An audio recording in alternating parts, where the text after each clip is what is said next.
That's precisely what unfolded in Cleveland when Dylan Gabriel thought he could slip in a sly jab at Shedeur Sanders during a sideline interview. It was subtle enough for some fans to shrug off, but not nearly discreet enough to escape the ears of Shedeur's father, this legendary Deion Sanders. And if there's one thing the football world knows about Deion, it's this. He doesn't let disrespect slide. The Hall of Famer turned coach, mentor, and protector has built his legacy on two pillars: winning and safeguarding his family. So when Gabriel's comments about Shedeur hit the airwaves, Deion fired back the only way he knew how, with a message so sharp, so unapologetic, it instantly dominated the Browns' locker room chatter. Insiders claim what happened next was never supposed to leave private conversations, but in today's NFL, secrets don't stay buried for long. A single text from Deion Sanders to Dylan Gabriel ignited one of the most polarizing off-field sagas of the preseason. Fans were split. Some said Deion went too far, while others insisted he was simply defending his son against a rookie who didn't know his place. What was already a turbulent quarterback battle suddenly transformed into a full-blown spectacle, with Shedeur, Dillon, and now Deion himself caught in the eye of the storm. And the message, savage. Reports say Deion's text wasn't lengthy, but it was lethal. He allegedly told Gabriel to watch your mouth when you speak on my son, and reminded him that Shedeur's rise wasn't manufactured hype. It was earned. One insider described it as part fatherly warning, part Hall of Fame swagger. But the kicker was a line that went viral almost instantly. Respect greatness or get used to watching it from the sideline. For a rookie struggling to prove he belonged, that cut deeper than any defensive back Gabriel had ever faced in college. Within hours, whispers raced through the Browns' locker room. Players were passing phones around, some laughing, others shaking their heads in dead seriousness. It wasn't just the fact Deion sent a message, it was that it leaked. And once it hit the open air, there was no stuffing it back in the bottle. Half the locker room reportedly sided with Deion, arguing Gabriel crossed the line by dragging Shedeur into a sideline interview instead of owning up to his own miscues. The other half thought Deion overstepped, that an NFL locker room is sacred, and a college coach turned celebrity dad had no business texting one of their teammates.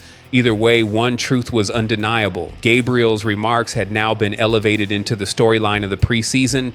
What he thought was self-defense became a public clapback from one of the most iconic voices in football. Inside the Browns facility, the fallout only grew messier. Cleveland's locker room has endured its share of chaotic rivalries, heated practices, and verbal sparring. But nothing like this. Players weren't used to a living legend like Deion Sanders parachuting into their ecosystem to put a rookie in his place. That's why the text spread like wildfire. According to insiders, some players couldn't help but laugh at Gabriel's blunder. To them, his comments were tone deaf, a rookie mistake compounded by shaky on-field performances. Those players felt Deion had simply said what everyone else was thinking: keep your head down, earn your stripes, and leave the media theatrics alone. A few even admitted Deion's words carried a weight no NFL coach could match. But not all were impressed. Some veterans rolled their eyes, muttering that this wasn't Boulder anymore. This was the NFL. To them, Deion's message wasn't a clapback, it was a violation. In their eyes, the league is about men handling their own business, not fathers wading into the fray. The divide was real. Younger players admired Deion's loyalty, while seasoned vets saw it as needless drama in a quarterback room already bursting with tension. As for Gabriel, he suddenly found himself drowning in a controversy he never meant to spark, caught between teammates who wanted to move on and others who quietly believed he brought the storm upon himself. But if Gabriel thought it would stay contained inside the locker room, he was gravely mistaken. The moment word of Deion's text slipped into the media, the story detonated. By sunrise, Cleveland sports radio was ablaze with debate. Had Deion crossed the line, or was he right to defend his son? Reporters scrambled for details, quoting anonymous insiders who swore they'd seen the text firsthand. One headline captured it perfectly. Coach primed a rookie QB, watch your mouth. National outlets wasted no time seizing the story. ESPN turned the exchange into a full-blown segment, with one analyst declaring, if you're Dylan Gabriel, you can't even respond. The second you clap back, you've already lost. FS1 pushed it further, framing the whole ordeal as yet another chapter in the never-ending Browns quarterback carousel. Even late-night comedians got in on the act, cracking jokes about Deion Sanders recruiting for his son in the middle of an NFL locker room. But the loudest echo didn't come from television, it came from social media. Fans clipped Gabriel's sideline interview and spliced it next to screenshots of Deion's supposed text, captioning it with fire emojis, laughing gifs, and bold overlays like he got cooked by a text message. The phrase respect greatness and allegedly Deion's mic drop line began trending, with Browns fans turning it into a rallying cry for Shedeur to be named the Week 1 starter. What might have been brushed off as a minor rookie slip-up had now mutated into a national spectacle. Gabriel wasn't just battling for reps anymore. He was fighting a narrative avalanche that painted him as the insecure quarterback shadowboxing ghosts. And while he tried to stay silent, the outside noise was deafening. In the court of public opinion, Deion hadn't just defended his son. He'd won the round before Gabriel even strapped his helmet back on, and the fans weren't finished. If the media poured gasoline on the fire, Cleveland's fan base struck the match. Already restless after years of quarterback turnover, Browns Nation erupted the moment Deion's text leaked. Twitter threads, Reddit boards, and Facebook groups became battlegrounds. The majority of fans rallied behind Shedeur, mocking Gabriel with viral memes, some showing him tossing his phone in despair, others plastering his stat line under captions like, talk less, play better. One viral post summed it up. Dylan Gabriel talking about Shedeur is like the opening act disrespecting the headliner. It blew up instantly. Still, a vocal minority backed Gabriel, questioning Deion's involvement. This isn't college, this is the league, one fan wrote. Another went viral with, Daddy can't text your competition every time he talks slick. But their voices were drowned out by the tidal wave of Shedeur support. Even neutral NFL fans chimed in, labeling it peak Browns drama as Gabriel's name trended nationally alongside Deion and Shedeur. For Shedeur, the storm only polished his image. He didn't have to utter a single word, and the fans defended him for free. Every meme, every hashtag, every clip built his case as Cleveland's quarterback of the future. Gabriel, meanwhile, looked more isolated by the day, cast as the rookie who not only faltered on the field, but also poked the wrong bear off of it. Inside the Browns facility, perception was shifting. Before Gabriel's comments, the quarterback room was already chaotic. You had Joe Flacco, the veteran Super Bowl MVP from 2012. You had Kenny Pickett clinging to his reputation. And then came two rookies, Shedeur Sanders, who had won over Cleveland with his poised preseason debut, and Dylan Gabriel, the third-round pick with everything to prove. The battle was crowded, competitive, and uncertain. But Gabriel's sideline jab and Deion's ruthless clapback tilted the fight. It wasn't just about throws anymore.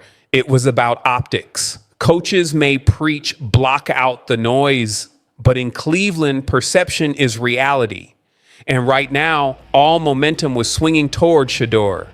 Insiders whispered that staffers saw Gabriel's slip as immaturity, proof that his reaction under pressure revealed more about him than his completions did. Others defended him as a fiery competitor who simply vented his frustration.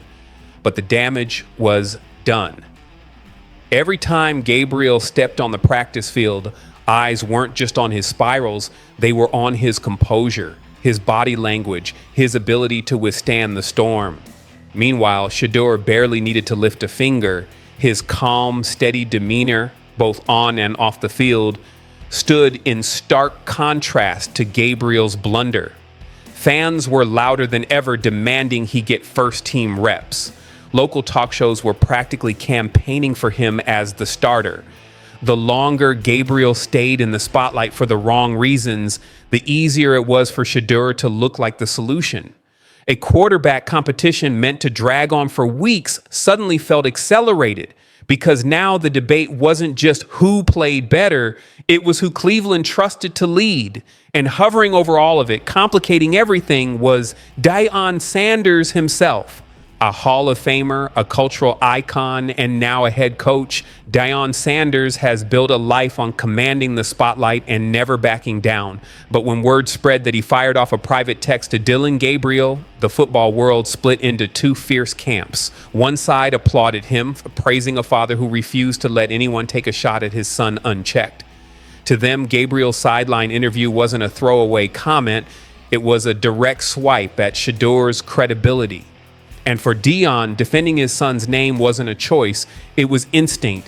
His supporters saw the savage text as vintage prime, bold, unapologetic, and laced with the same swagger that made him one of the greatest athletes of all time. They believed it sent a powerful warning. It's not just to Gabriel, but to anyone daring to question Shedeur's rise. The critics, though, weren't convinced. To them, Deion's move blurred sacred lines. The NFL isn't college football. The Browns locker room isn't Boulder. And when a father inserts himself into an NFL quarterback battle, it raises uncomfortable questions about maturity, professionalism, and whether Shedeur can truly stand on his own without Deion's shadow looming large. Some pundits even argued the text, though protective, might undermine Shedeur's credibility, making it appear as if he needed his dad to fight his battles. That's the paradox. Deion's intent was to shield his son, but in the unforgiving cauldron of the NFL, even a father's protection can ignite backlash. For Gabriel, the message was humiliating. For Shedeur, it was a reminder that his father's presence amplifies the spotlight, whether he asks for it or not. For the Browns, it turned a quarterback competition into a family drama with national attention. But while Deion's role sparked heated debate, the fallout was even harsher for Dylan Gabriel. His reputation took a nosedive. The damage wasn't just about one sideline comment or even Deion's fiery clapback. The real blow was how quickly Gabriel's image crumbled in the eyes of teammates, fans, and the national media. In a matter of days, he went from promising rookie to rattled rookie. And in the NFL, that kind of label sticks like glue. Gabriel's remarks about Shedeur weren't viewed as competitive fire. They were seen as insecurity, the words of someone threatened, not confident. Instead of standing tall in a crowded quarterback room, he looked like a rookie deflecting from his own struggles with cheap shots. Fans roasted him online, quipping, he should focus on protecting the football, not his ego. What made matters worse was the silence that followed. Gabriel never clarified, never apologized, never attempted to seize back the narrative. And in sports, when you don't control the story controls you. Gabriel's story was written for him, a young quarterback out of his depth, lashing out at the wrong target, and then getting humiliated by a text message from one of the most iconic figures in football. Inside the locker room, some teammates sympathized. They knew the pressure. But sympathy doesn't equal trust. And in a franchise starved for stability, trust is everything. Gabriel's shot at Shedeur left him branded as a question mark, not a leader. And in Cleveland, where quarterback controversies have chewed up careers, that's an image you can't afford to carry. Meanwhile, Shedeur's stock only soared. The irony? He never had to lift a finger. No cryptic tweets, no statements, no clapbacks. His silence became his strength. Fans and media alike began to view him as the poised, composed rookie who let his play and his demeanor do the talking. Every stumble Gabriel made under the media's glare made Shedeur look steadier. Every time Deion defended him, it reinforced the idea that Shedeur was something worth defending, greatness in the making. His calm contrasted with Gabriel's chaos. And in that contrast, Cleveland fans saw their future quarterback. So here's the harsh reality. Dylan Gabriel may have thought he was protecting himself when he invoked Shedeur's name. Instead, he handed Shedeur and Deion the upper hand in the most public way possible. His words lit a fire he couldn't control, and Deion's text dumped gasoline on the blaze. Now Gabriel is left with an image problem he may never escape. The rookie, who looked insecure, took a shot and got clapped back by one of the greatest to ever play the game. Shedeur, meanwhile, stands unbothered, confident, and increasingly embraced as the quarterback Cleveland fans are demanding to see. The Browns wanted a quarterback competition. What they got instead was a full-blown saga. One man rattled, one man ready, and a father's text that turned a preseason battle into a national drama. So the question lingers. Did Deion Sanders simply defend his son, or did he cross a line no father should in the NFL? And more importantly, after all the chaos, does Dylan Gabriel even stand a chance at winning back the locker room? And buzz barely scratches the surface. The moment the news dropped, Browns fans lit up comment sections with fire emojis, GOAT icons, and bold predictions. National analysts who doubted Sanders' readiness were suddenly clearing their schedules for kickoff. Even casual NFL followers who hadn't thought about Cleveland in years now had a reason to watch. And because whether you're a believer or a skeptic, Sanders is must-see. This debut was more than football. It was a pop culture moment. His college resume had already given him name recognition. His father, Deion's legendary status, gifted him a ready-made narrative. His confident media presence made him magnetic to some and maddening to others. Supporters called him the franchise's future. Detractors labeled him overhyped. But everyone agreed when Sanders stepped onto the field against the Panthers, it would matter. For the Browns, this was a calculated gamble. Preseason snaps may lack regular season pressure, but they're still a crucible, a measure of command, composure, and adaptability when the script inevitably unravels. Sanders hadn't spent months syncing with the starters. Timing was still developing, yet the staff was ready to throw him into the fire and see how he burned. That choice speaks volumes. One, they trust his ability to seize the moment. Two, they recognize the hype is too potent to sideline. If he dazzles, they have a ready-made franchise fairy tale. If he falters, they can still spin it as a vital learning step. Either way, they dominate the attention economy, a currency nearly as valuable as wins in today's NFL. For Dylan Gabriel, the optics were brutal. He'd been in this battle from the start, leaning on his experience to keep pace. Now he was watching the rookie take the stage under primetime lights. To his credit, Gabriel handled it professionally in front of cameras, pledging to support the team and stay ready. But behind closed doors, everyone knew the sting was real. By kickoff night, the atmosphere was unmistakably different. Preseason openers usually hum with casual optimism.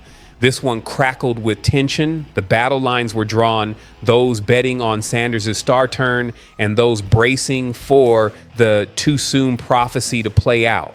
But either way, all eyes were on the Browns' newest lightning rod. Fans in Sanders jerseys poured into the stadium long before kickoff, anticipation hanging thick in the air. Cameras found him during warm-ups, calm, deliberate, headphones on, scanning the field with the veteran's poise. When his name thundered through the PA system, the reaction wasn't polite applause, it was a roar, the kind of October playoff roar you don't hear in August. From the opening snap, Sanders wasted no time justifying Cleveland's gamble. On the first drive, he zipped an 8-yard slant to Jimmy Horn Jr., then followed it with a pinpoint 15-yard strike to Amari Cooper along the sideline. Every throw was crisp. Every cadence carried authority. When Carolina dialed up a disguised blitz on third down, Sanders didn't flinch. He slid within the pocket, reset, and dumped it to his running back for a chain-moving first down. This wasn't just about advancing the sticks, and it was about how he was doing it. Yeah, he looked like he belonged. The drive ended with a field goal, but the tone was set. Question 1, could he handle the moment? Answer, absolutely. By his third series, the crowd was chanting his name. On one play, he rolled left to escape pressure, eyes still downfield, before firing a 25-yard dart to Horn on a crossing route. The sideline erupted. Myles Garrett grinned beneath his face mask. The momentum wasn't just building within the game. It was swelling in the narrative orbiting Sanders' debut. Gabriel eventually took the field. He was steady, efficient, but his drives lacked the same electricity. It wasn't about mistakes. It was about magnetism. When Sanders wasn't in, the energy dipped. And that's the part critics despise. And in football, perception often outweighs raw stat lines. Sometimes it's not about who plays better. It's about who makes you believe something special is happening. Sanders has that. By night's end, he was 13 of 17 for 145 yards, 1 touchdown, no turnovers, not flawless, but for a debut, nearly everything Cleveland could have hoped for. Post-game, Sanders was cool and composed, crediting teammates, praising the offensive line, and calling it just the beginning. Gabriel stayed professional, but his responses were shorter, tighter. The locker room told the real story, and players from offense and defense alike stopping by Sanders' locker to congratulate him. The rookie wasn't just the talk of the city anymore. He was the heartbeat of the team. Thank you, guys. See you next video.